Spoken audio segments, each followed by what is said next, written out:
नमस्कार, मैं हूं विजय विद्रोही और आप देख रहे हैं अनकट। तो अनकट के सभी साथियों को नया साल मुबारक हो और नए साल में ओमिक्रॉन से लेकर हर तरह के क्रोन से मुक्ति मिले।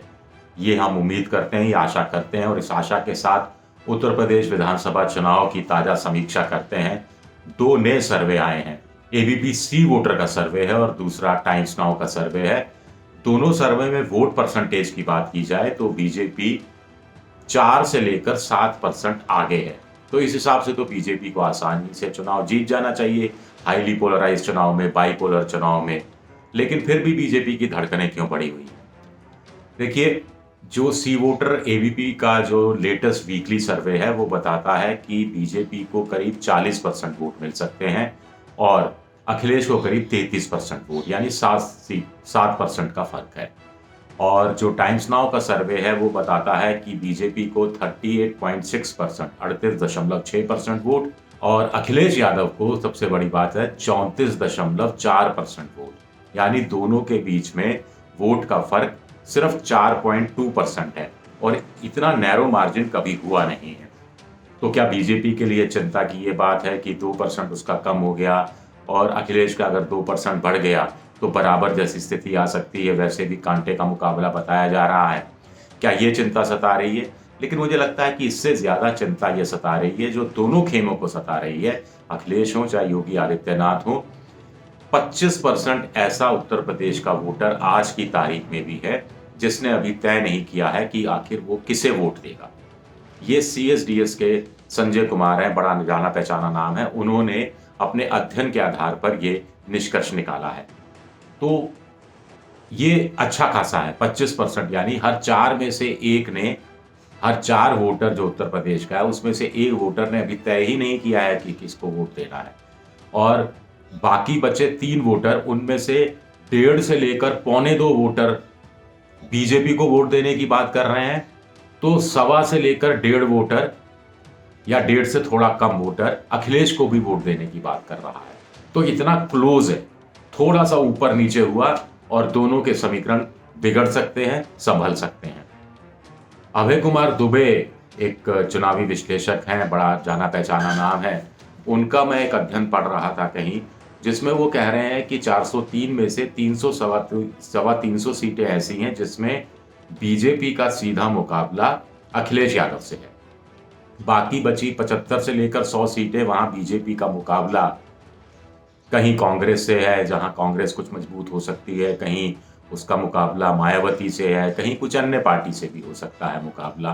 तो इस हिसाब से भी देखा जाए तो दोनों के बीच में गहरी टक्कर है और इसलिए 25% वोटर उसके हाथ में हम कह सकते हैं कि सत्ता की चाबी हो सकती है, जिसने डिसाइड नहीं किया है कि किसे वोट देना है, किसे नहीं देना है।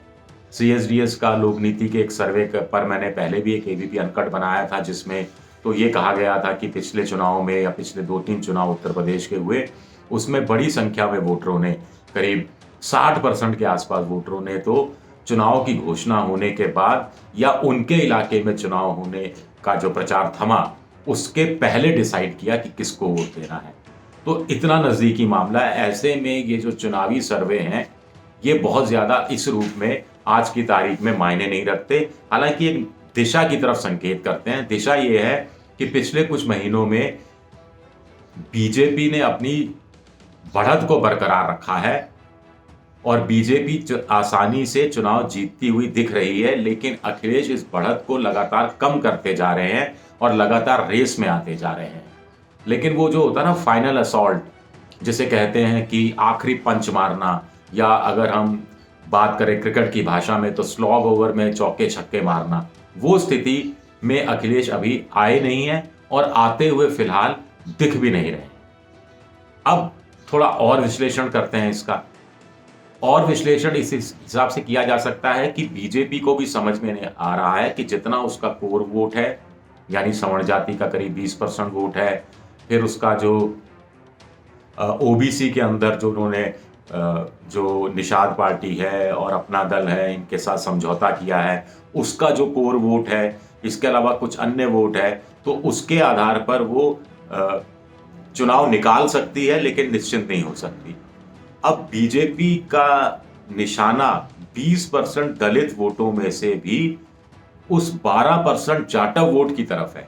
ये जो 12% जाटव वोट है, ये मायावती के पक्ष में जाता रहा है, ये मानकर चला जाता रहा है आमतौर पर। इसी तरह जैसे कि ओबीसी का जो 40% वोट है, उसमें से करीब 10% जो यादव वोट है, वो अखिलेश यादव के खाते में जाता रहा है।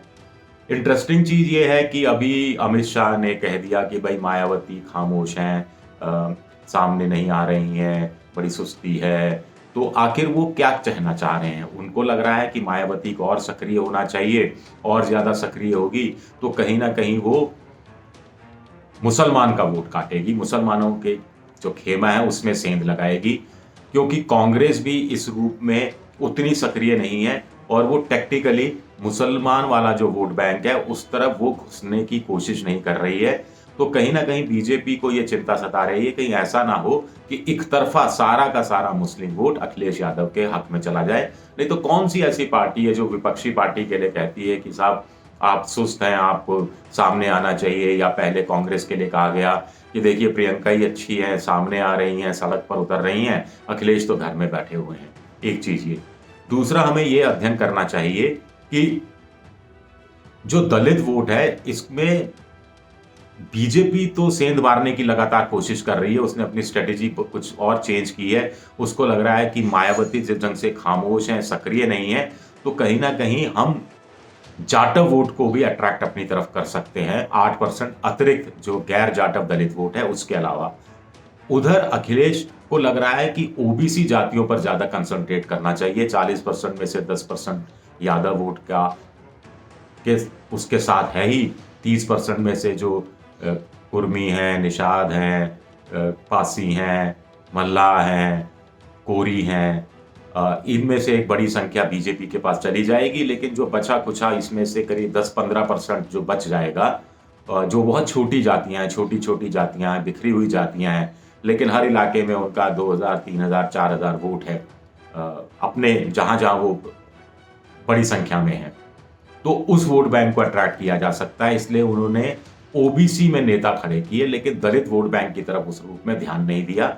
मुझे लगता है कि ये कमजोरी या ये रणनीतिक भूल अखिलेश यादव को कहीं भारी ना पड़ जाए और बीजेपी इस वोट बैंक को और ज्यादा आकर्षित करने की कोशिश करती है, इसमें से कुछ वोट भी लेती है और बाकी वोट बिखर जाता है, तो बीजेपी अपना जो 38% वोट है, 38.6%, उसको अगर बरकरार रखने में कामयाब होती है और अखिलेश 34.4 से आगे नहीं बढ़ पाते या 35-36 पर आके टिक जाते हैं, तो भी बहुत हल्के मार्जिन से बीजेपी चुनाव निकालने की स्थिति में आज की तारीख में लगती है।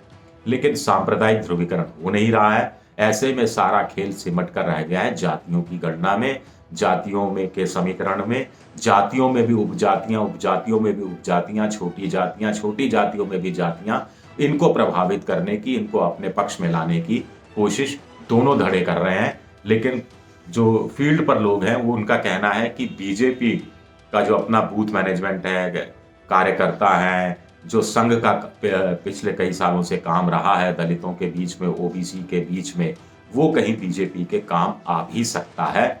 हालांकि अखिलेश करीब 30-31% से ज्यादा वोट कभी लाए नहीं हो। इस बार वो अगर 34-35% वोट लाते दिख रहे हैं, तो क्यों 37% वोट भी क्यों नहीं ला सकते, ये समाजवादी पार्टी के नेताओं का तर्क है। और उनका यह भी कहना है कि पिछली बार के मुकाबले बीजेपी करीब 3-3.5% वोट कम लाती हुई दिख रही है। हालांकि उसका एवरेज आमतौर पर 5% से ज्यादा वोट के गिरने का रहा है। कुछ जगह तो झारखंड जैसी जगह या हरियाणा में तो 20-22% तक गिरा है, लेकिन एवरेज 5% रहा है। तो ऐसे में वो कह रहे हैं कि 5-6% गिरेगा, तो ऐसे में मुकाबला और ज्यादा कड़ा हो जाएगा। और एक बात और जो अभय कुमार दुबे आमतौर पर कहते हैं, उनका कहना है कि समाजवादी पार्टी का जो वोट बैंक है, जिस ढंग का है, जो आबादी है उसकी वोट बैंक की, वो ऐसी है कि वो कम वोट परसेंटेज पर भी ज्यादा सीटें निकाल पाती है। यानी वोट परसेंटेज अगर कम है तो भी सीटों का कन्वर्जन रेट उसका ज्यादा होता है। ये इस बात से समझा जा सकता है कि पिछले चुनाव में, यानी 2017 से पहले 2012 के विधानसभा चुनाव में, जब अखिलेश यादव मुख्यमंत्री बने थे, तो समाजवादी पार्टी को करीब 30% के आसपास वोट मिला था, लेकिन सीटें मिली थी 220 के आसपास। तो 30-31% पर वो 220 सीटें निकालते हैं। बीजेपी पिछली बार 43-44% वोट था और वो सीटें निकाली थी अपने साथियों के साथ मिलकर 325। लेकिन जो 3-4% उसका वोट गिर रहा है, उसको अगर सीटों में कन्वर्ट करें तो सी वोटर का भी सर्वे कहता है कि 100 से ज्यादा सीटें कम हो रही हैं। यानी जहां बीजेपी हार रही है वहां हार रही है, और लेकिन जहां वो जीत रही है वो भारी अंतर से जीत रही है। तो भारी अंतर से जो जीत रही है वहां पर डेंट मारने के लिए अखिलेश यादव को अपने वोट परसेंटेज में 1-1.5% अगर बढ़ोतरी करते हैं तो उससे फायदा नहीं होगा, उससे हार का अंतर कम हो जाएगा। उनको ये वोट का जो परसेंटेज है और ज्यादा बढ़ाना पड़ेगा, ताकि जहां भारी अंतर से बीजेपी आज की तारीख में सीटें जीतती हुई दिख रही हैं, वहां उन्हें पराजित किया जा सके। ये बड़ा मुश्किल का खेल है और आंकड़ेबाजी का खेल है। हालांकि ये कागजों की बात है, हकीकत में क्या होता है, हकीकत में जनता का मूड क्या है, अंत में तो जनता को तय करना है। और फिर आखिरी में फिर वही बात करूंगा संजय कुमार की, जो कह रहे हैं अभी 25% वोटर ने तय ही नहीं किया है।